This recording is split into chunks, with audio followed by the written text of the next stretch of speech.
কমচে কম 3টা ল'ৰা অকলে হেণ্ডেল কৰিব পাৰিব লাগে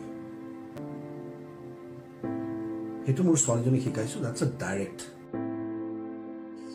Hi guys, welcome to my channel All Assam A to Z. আজি এটা নতুন বিষয়ৰ ওপৰত ভিডিঅ' লৈ আহিছোঁ। আহকচোন ভিডিঅ'ৰ মাজলৈ যাওঁ। বন্ধু বান্ধৱীসকল, এই কণমানি দীপশিখা শইকীয়াক হয়তো আপোনালোকে সকলোৱে চিনি পাইছে। আৰু এয়া হৈছে সুমিলা ৰংহাংপি, যাৰ বয়স মাত্ৰ 12 বছৰ। এই কণমানি দুজনীৰ জীৱনত কি ঘটি গৈছে আপোনালোক সকলোৱে জানে। কেৱল সুমিলা আৰু দীপশিখাই নহয়, দেশত এনেদৰে হাজাৰ হাজাৰ শিশু ধৰ্ষণৰ বলি হৈছে। আমি ন্যায় বিচাৰি প্ৰতিবাদ কৰিয়ে আছোঁ, দোষী এনেদৰে সাৰি গৈ আছে। কেতিয়াবা ধৰ্ষণকাৰী গ্ৰেপ্তাৰ হয় যদিও আকৌ সিহঁত ওলাই আহে, আকৌ আমি প্ৰতিবাদ কৰিব লগা হয়।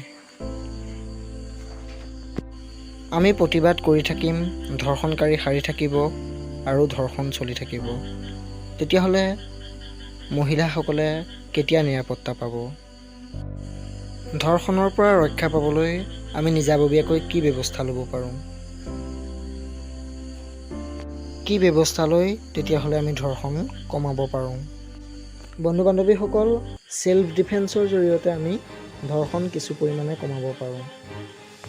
মহিলাসকলে যদি ছেল্ফ ডিফেন্সৰ কিছু ট্ৰেইনিং লয়, তেতিয়াহ'লে ধৰ্ষণৰ পৰা কিছু পৰিমাণে নিজকে ৰক্ষা কৰিব পাৰিব। কমচে কম 3টা ল'ৰা কিছুমান NGOৰ দ্বাৰা ছেল্ফ ডিফেন্সৰ প্ৰশিক্ষণ চলি থাকে। সেইটো মোৰ তাত ছোৱালীজনীক গৈ শিকাইছোঁ মহিলাসকলে ডাইৰেক্ট সেই প্ৰশিক্ষণ ল'ব পাৰে। ইউটিউবৰ ভিডিঅ' চাইও ছেল্ফ ডিফেন্সৰ বহুতো কৌশল শিকিব পাৰি। আপোনালোকৰ সন্তানক ছেল্ফ ডিফেন্সৰ প্ৰশিক্ষণ দিয়ক, যাতে ধৰ্ষণৰ সন্মুখীন হ'লে নিজকে ৰক্ষা কৰিব পাৰে, ধৰ্ষণকাৰীক শাস্তি দিব পাৰে আৰু সমাজৰ পৰা ধৰ্ষণ কমাব পাৰে। অনুগ্ৰহ কৰি ভিডিঅ'টো শেষলৈকে চাব। ভিডিঅ'টোৰ জৰিয়তে মোৰ মনৰ কথা কিছুমান শ্বেয়াৰ কৰিছোঁ, যাতে ধৰ্ষণ নামৰ এই সামাজিক ব্যাধি সমাজৰ পৰা নিঃশেষ হৈ যায়। যদি ভিডিঅ'টো চাই ভাল পাইছে, প্লিজ লাইক কৰিব, কমেণ্ট কৰিব, চেনেলটো ছাবস্ক্ৰাইব কৰি কাষতে থকা বেল আইকনটো দবাই ৰাখিব, যাতে মই দিয়া ভিডিঅ'সমূহ আপোনালোকে প্ৰথমেই পায়। ভিডিঅ'টো আপোনাৰ বন্ধুৰ মাজত শ্বেয়াৰ কৰক, যাতে সকলোৱে ধৰ্ষণৰ বিৰুদ্ধে সজাগ হ'ব পাৰে। আজিৰ ভিডিঅ'টোত ছেল্ফ ডিফেন্সৰ কিছুমান কৌশল দেখাবলৈ মই চেষ্টা কৰিছোঁ। ইউটিউবৰ ভিডিঅ' চাইও ছেল্ফ ডিফেন্সৰ বহুতো কৌশল আপোনালোকে শিকিব পাৰে আৰু ধৰ্ষণৰ বিৰুদ্ধে নিজকে সাজু কৰিব পাৰে। ধৰ্ষণৰ বিৰুদ্ধে সামাজিক সজাগতা বৃদ্ধি কৰক আৰু নাৰী শক্তি শক্তিশালী কৰক। সমাজৰ পৰা ধৰ্ষণ নাইকিয়া হওক আৰু এক সুস্থ বাতাবৰণৰ সৃষ্টি হওক, যাতে ভুক্তভোগীয়ে উচিত ন্যায় পায় আৰু দোষীয়ে শাস্তি পায়। ধৰ্ষণৰ বিৰুদ্ধে অভিনেতা ৰবি শৰ্মা ডাঙৰীয়াই কি মন্তব্য কৰিছে আৰু তেখেতে কি পদক্ষেপ লৈছে চাওঁ আহক। এই যে ধৰ্ষণ হৈ আছে নিশ্চয় এটা মানসিক এক মানসিক ৰোগ। কাৰণ ইমান কণমানি ছোৱালী দুজনীক দৰ্শন কৰিবলৈ এজন ব্যক্তিৰ মানসিক ৰোগ থাকিবই লাগিব। জাষ্টিছ ডিমাণ্ড কৰোঁ ফেচবুকত, হোৱাটছএপত চলি আছে।